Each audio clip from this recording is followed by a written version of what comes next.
All rise. Judge Vanderbeek Court now in session. Judge, this is case number JVB 1001, Cooper versus Johnson. Thank you.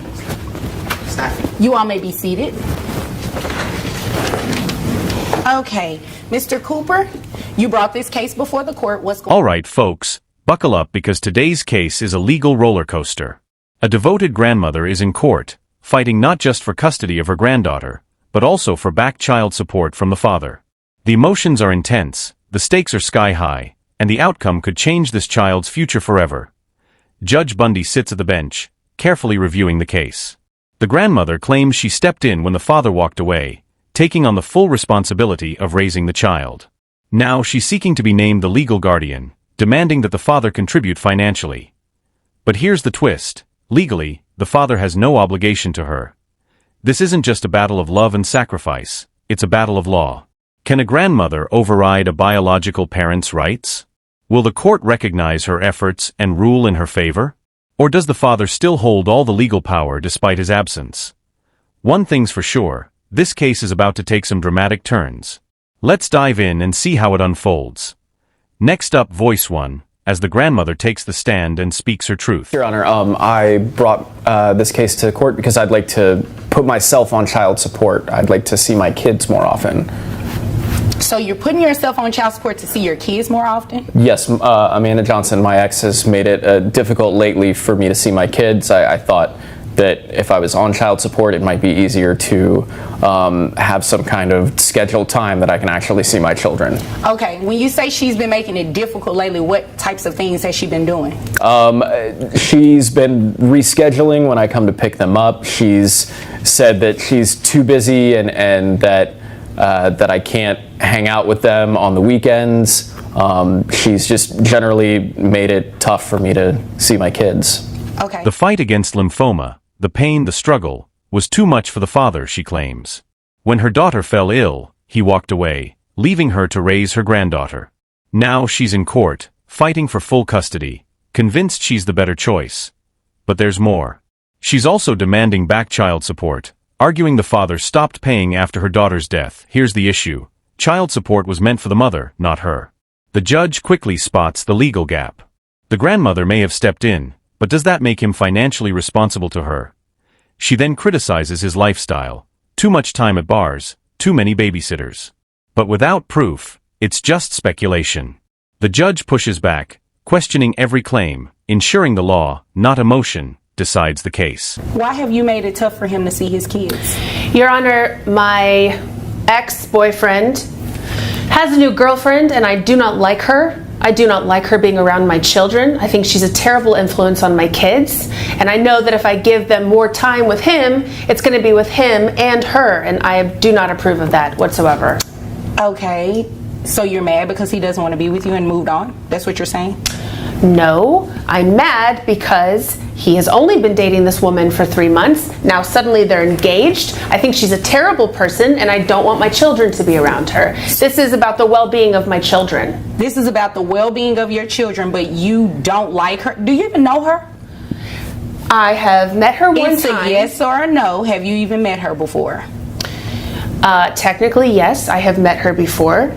Okay, so you met her one time. I know people who are friends with her. I've seen her. You know, on I'm not social going to do media. this tap dancing back and forth with you.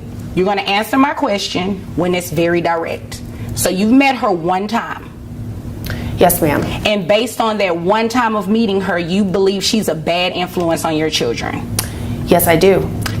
Yeah, no, we're not doing that. The marriage ended before the diagnosis. He didn't abandon his wife. They were already separated.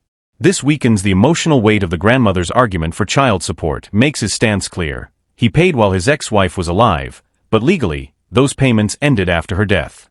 He's not avoiding responsibility. The law simply doesn't require him to pay anymore. The judge seems to agree. Then comes the lifestyle accusation. The grandmother insists he spends too much time at bars, but if she wasn't there, how would she know? In court, assumptions don't hold weight, evidence does.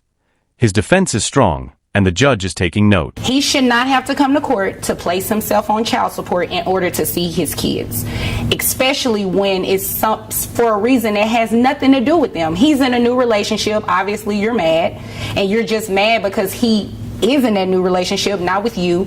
And because you're mad, you're trying to hold it against him with his kids. Oh no, that has nothing to do with it. That's not how it works. Well, that's exactly what it sounds like. I mean, that's what it sounds like, right? That's what it I sounds don't like, want Your him Honor. back. Yep. I don't want to be with him at all. No, you don't want him back. You just don't want him to be with anyone else. Thank you, Your Honor. That's what it is. I mean, that's what it sounds like. And you can roll your eyes and everything. You know, that doesn't bother me one bit because I can do it too. So, we're going to go ahead and start child support today. You are going to allow him to see the children. It's not a what if, I don't like her, she's a bad influence. It has nothing to do with that. You're going to allow him to see his children. Do you understand that? Yes, ma'am. Okay, thanks. And you understand that you're going to be paying child support, right? Yes, Your Honor. Okay. Now, how much money do you make a year? $48,000. $48,000. And how old are the children? 12 and 14. 12 and 14. And who covers health insurance for the children? We have Medicaid, Your Honor. Okay. So just so you all are aware, Medicaid is not health insurance. It's a benefit provided through the state, you know, to assist with the children going to the doctor and the hospital if needed or anything like that. So that, because it is from a state agency, you are going to have to pay it back to them, okay? Okay. And it's going to be included in your monthly obligation for child support. You understand?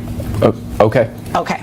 So I have your gross at $4,000 a month, which brings your net to $3,050.01. So your child support obligation is $762.50. In addition to the Medicaid. So what happens is I have to take 9% of your gross, and that's the amount that you would pay back for Medicaid.